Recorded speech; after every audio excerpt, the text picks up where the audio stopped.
First of all, I'm gonna just admit that I was totally ignorant to the impact that painkillers have on your body. My focus was to succeed on the basketball court. I got to a point where I needed it to perform. Wants to take a jumper in the lane, dunks on an in. Got the news the next day, stage 3, prostate cancer. Immediately, fear kicks in, because I got this foreign substance in my body, and I feel absolutely amazing.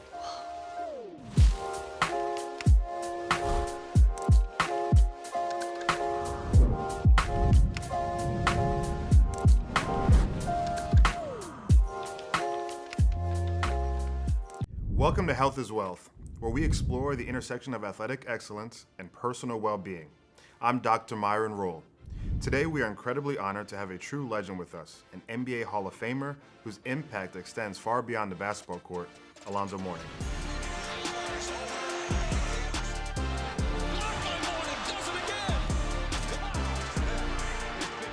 From his dominant presence in the paint on both ends of the court to his courageous battles off of it, Alonzo's story is one of resilience, determination, and unwavering commitment to health.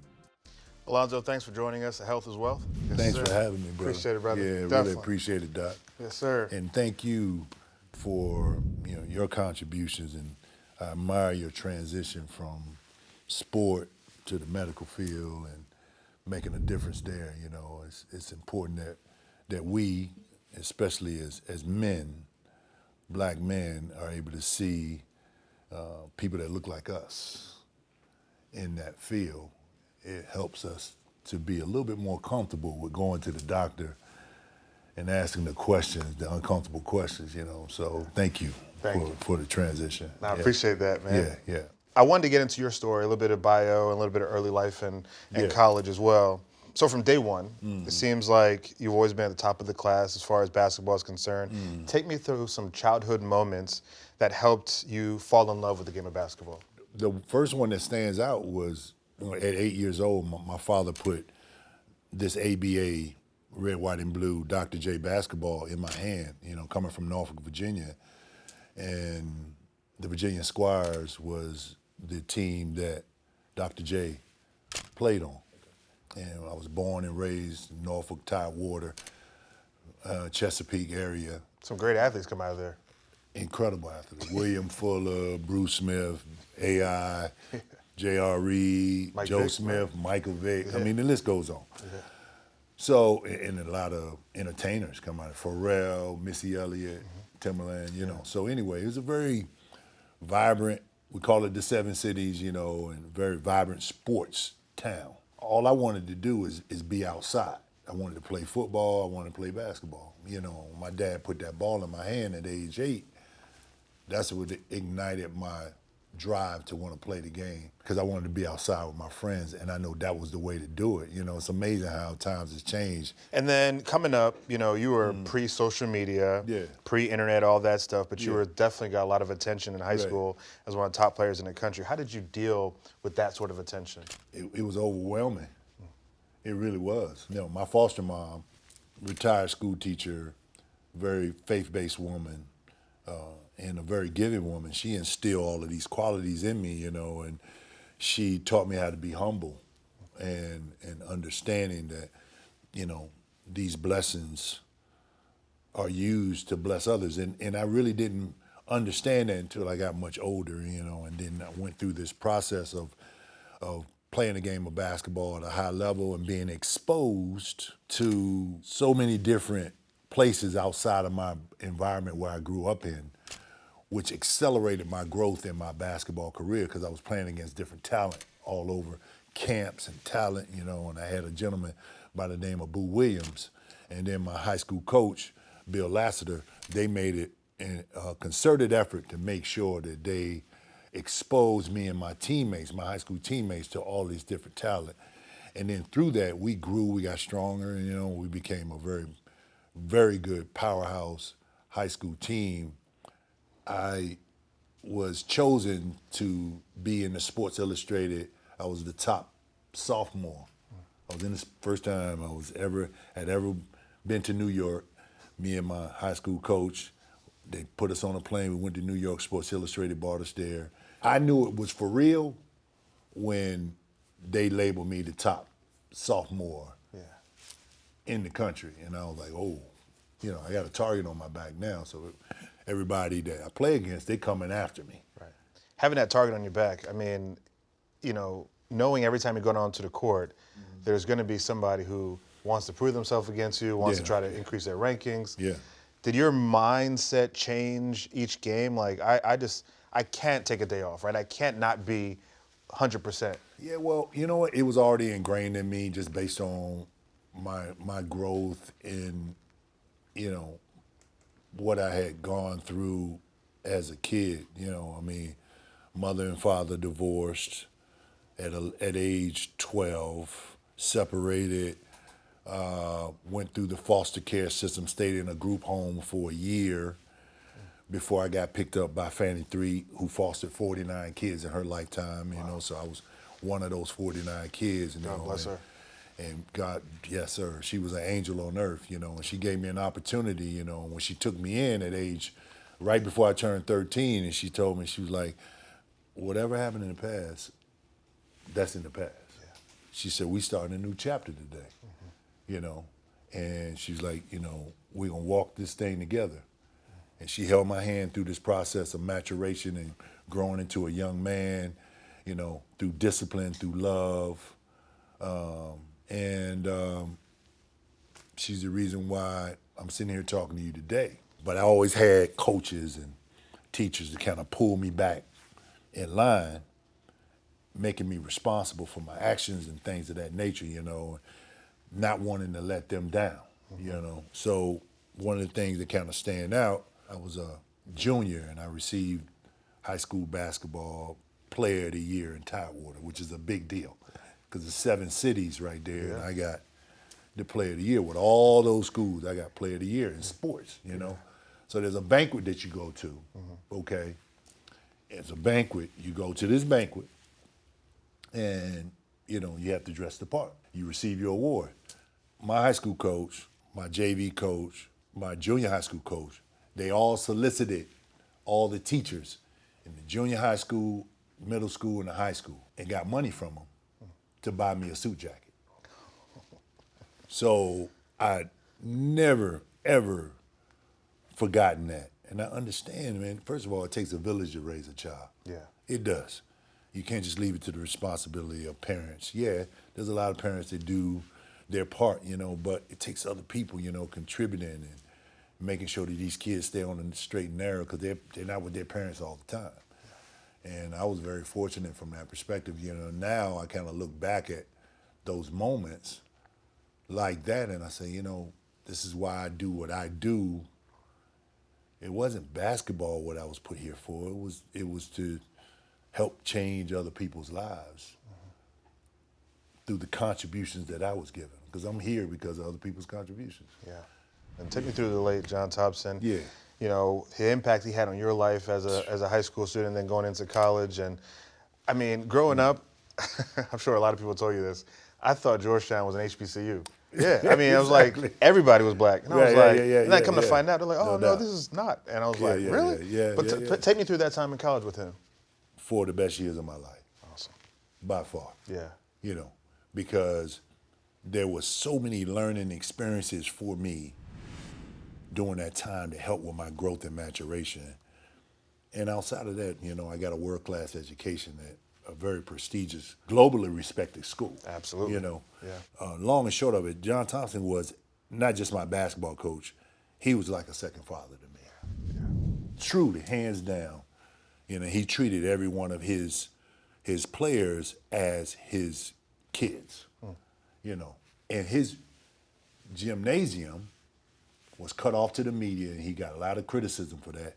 It was cut off to the media because he used his gym as his classroom. That's awesome. So he wanted to teach us, a lot of these young men, most of them were black men, many of them didn't have their fathers in their lives. Right. He wanted to teach us the way he needed to teach us. And he didn't want to be criticized or dissected or ridiculed by the media, so which is why he closed his practices to teach us the right way. Yeah. There were moments, man, where, he had some serious candor, serious candor with us at times, and they were teaching moments. And then also, obviously, he knew a little bit about basketball. Right, of course. He was a world champion with the Boston Celtics. He played behind Bill Russell, one of the greatest, winners in sport. That's right. And he implemented all of that into us, So outside of that, my experience, I told you with those street guys in college, he saved my life, because Big John was like the godfather in D.C., so everybody came to him with information. So when his kids ventured out into the city, he got calls. Hey, such and such is on the corner out here hanging with such and such. Or, he's in the club drinking Chardonnay right now. He got the word. Oh, man. And we heard about it in practice the next day. Talk about the neighborhood helping, Oh, man, it was a village that it. took care of us, from that standpoint. Yeah, that's awesome. Yeah. Moving on to your pro career, though. Yeah. You had an impressive, obviously, All-American career at Georgetown. Yeah. Drafted number 2 overall to the Charlotte Hornets. Were you at all surprised how quickly you were able to adjust to the NBA game? No, that's the way Big John prepared us. Yeah. He prepared us for that next level. His job was always preparation. I was very fortunate to be a part of 2 amazing coaches, well, 3, really, 3. Bill Lassiter, who was my high school coach, who was coached by John B. McClendon, who coached with James Naismith, who was the founder, John B. McClendon, who was in the Hall of Fame, John Thompson, and then Pat Riley. Sure. All right. Yeah.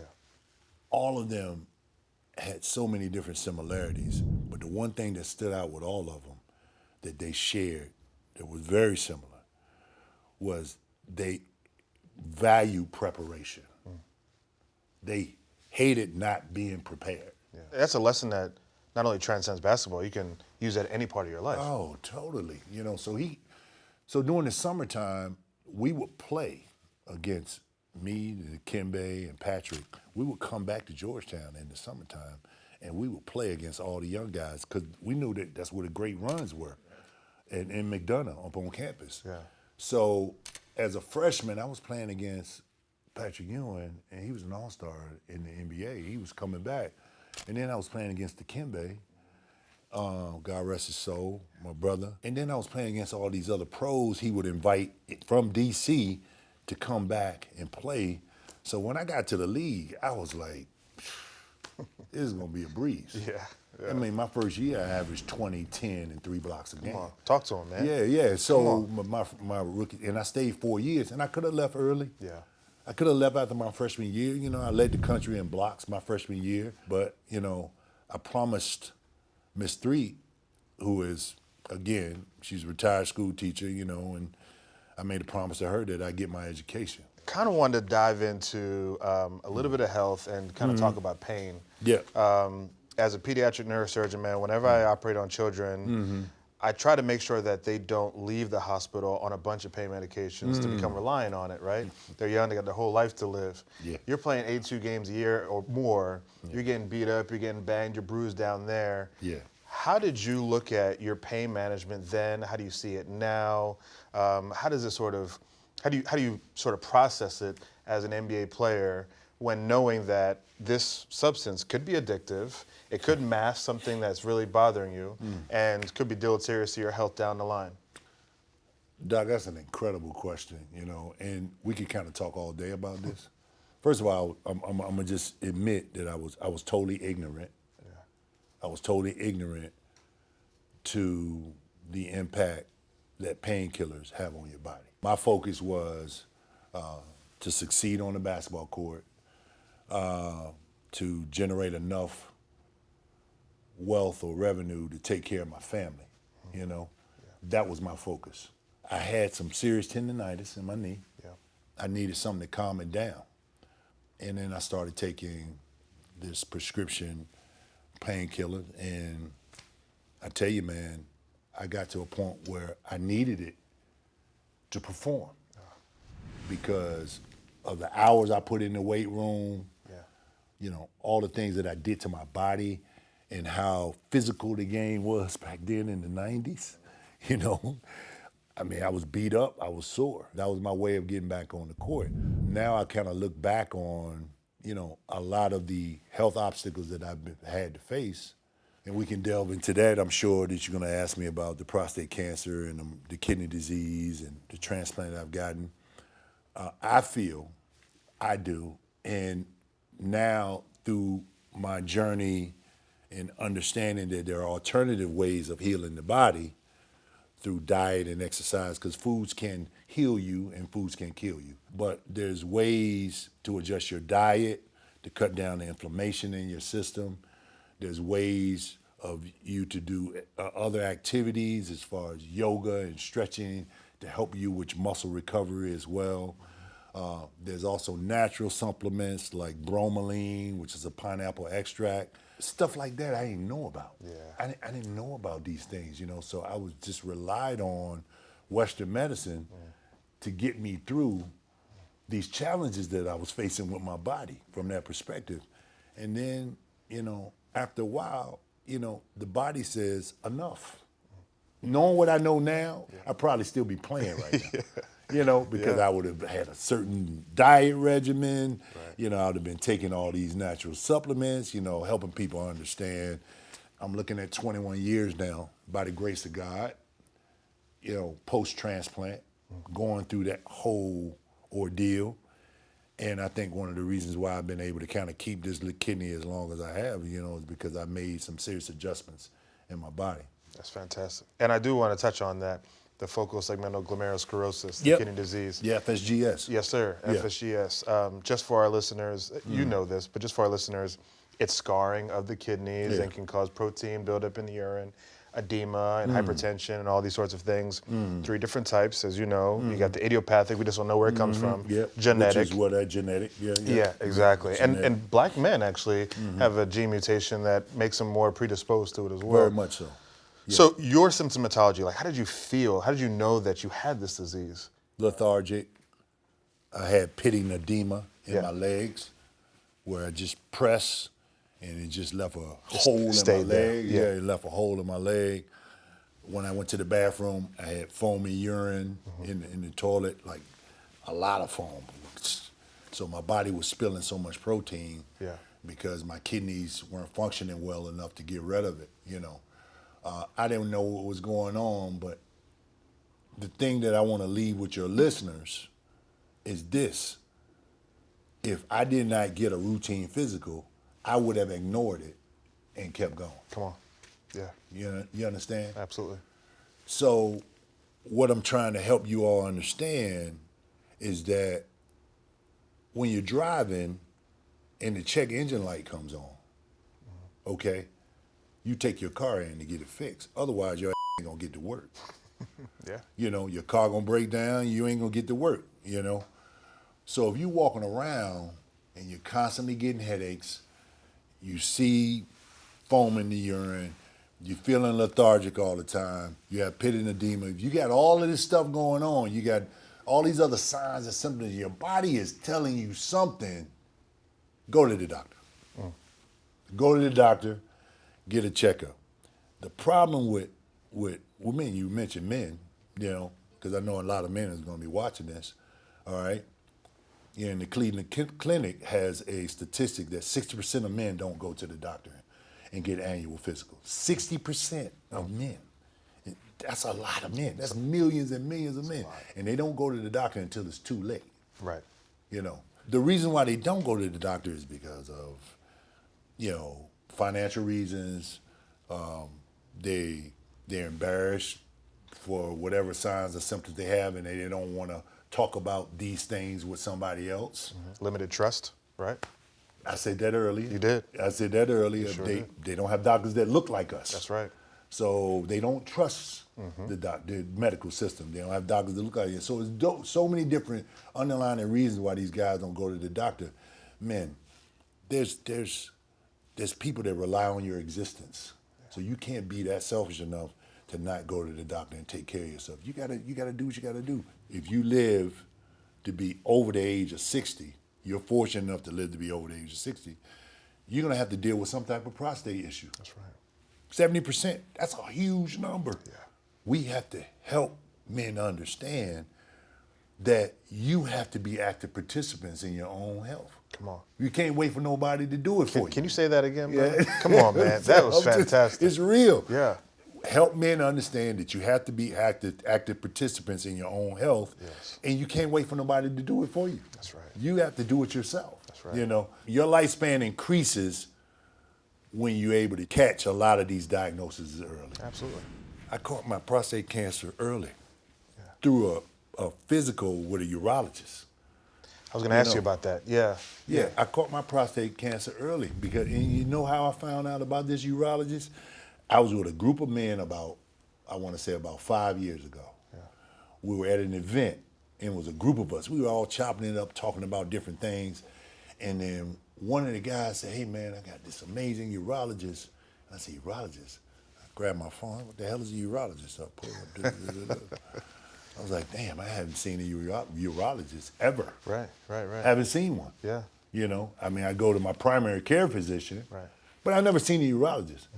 And I said, you know what? I'm going to get this guy's information. So he was talking about it, So 6 months later, I went and saw the guy. He called me back a couple months later, and he said, everything looks good, you know, keep doing what you're doing, He said, come back and see me in a year. Came back in a year, my PSA was elevated a little bit more than the first time. He brushed it off, didn't think it. He said, did you just recently have sex, or, you know, because that could raise your PSA. Yes, that's right. And I said, yeah, I did. He said, well, you know what? Everything's all right. He said, come back and see me a year. Came back in a year, it had jumped up even higher. And first of all, the most important thing in all this is I was asymptomatic. Wow. I had no symptoms whatsoever. I felt amazing, absolutely amazing. And on the digital rectal exam, he didn't feel anything different? No, he didn't. No lumps? No, nothing. He didn't feel anything different. You know, I know men you're uncomfortable about the finger and all that stuff. Yeah. You gotta do what you gotta do. Gotta do what you gotta do. Yeah, man. Yeah. You wanna live, That's right. you gotta do what you gotta do. You know, did I like it? No, I did not. It was very uncomfortable. But you gotta do what you gotta do. Yeah. So he didn't notice anything abnormal, Okay. nothing. Okay. And I felt great. Fast forward, he said, look, man, PSA is a little elevated. It jumped up a lot higher than what I expected. He said, why don't you go and get an MRI? Got the MRI. He called me after the holidays, and he said, we noticed on the MRI there was a spot. And I said, like, what does that mean? He said, there's a mass there. He said, we can see it on the MRI. And I didn't do any imaging. I didn't do any dye for the imaging because of my kidney, so I couldn't do it. But he could still see it. Yeah. Right after the holidays, he said, look, you know, I want you to consider getting, you know, a biopsy. I was like, Jesus Christ. I mean, I did not want to do that, you know, because it's very invasive, obviously. Yeah. You know, so I said, look, Doc, can I wait a little bit? You know, because I got a trip I want to take. He said, no problem. Do what you got to do. He says, no rush. So I waited, got the biopsy, got the news the next day, stage 3, prostate cancer. And it was an aggressive form of cancer. Yeah. Yep. And it hadn't broken the capsule. Yeah. So it hadn't spread anywhere. It hadn't spread anyway by the grace of God. Beautiful. I caught it early, you know. Immediately fear kicks in because I got this foreign substance in my body that I ain't even know about that's growing in my body, and I feel absolutely amazing. I feel amazing. Yeah. And fear kicks in, doubt. Am I gonna die? Damn. You know, what am I gonna do? What's the next steps, Doc? You know, I need to know what's going on. So he gave me 3 options. He gave me the seeds, the chemotherapy, or get it taken out. Yeah. And he said, for a guy your age, he said, I recommend taking it out. I was like, well, you know, let's get it out of me then. I said, how soon I got to get this done? He's like, well, we just did the biopsy. We got to wait for it. That heals up before we take it out. So I had to wait, you know, close to almost a month till that healed up. And during that time, I did my interviews trying to find the right doctor to do the surgery. So I found this doctor in Orlando, Dr. Patel. He's done almost 20,000. Oh, he's world renowned. Oh yeah, he's world renowned. world Yeah, renowned. yeah, I yeah. live in yeah, Orlando. Yeah. Oh, Yeah, you do? I do. Oh, he's world Yeah. renowned. Yeah. Definitely. So I found him. I hopped on the train, sat down at his desk, talked to him. He told me my options. He told me what to expect. And here I am a year later. I'm cancer free by the grace of God. Thank God, I'm here, and I'm grateful for, that whole process. Was it painful? Hell yeah. It was very painful, but I'm living. I'm alive. Yeah. You know what I'm saying? Yeah. But I'm very blessed, man, and lucky. I really am. Man. Not only that, brother, I just, want to tell you that I'm so proud of you as a physician and listening to you talk about this with transparency and conviction. Oh, yeah. And how you're proactive about your life going forward. I think it's going to help a lot of people. So I just want to say, man, I'm so thankful that you decided to take some time and spend with us here. No, it's my Health is pleasure. Wealth, man. This is amazing. This Health has is been wealth. And you know phenomenal. what I love? First of all, I love this title, Health is Wealth, because without it, you have nothing, all right? I abide by that, I live by that, and I hope y'all will too. Yes, sir. All right, my man. Thank you, brother. Thank you, brother. Appreciate you. Appreciate you. All right. Thank you.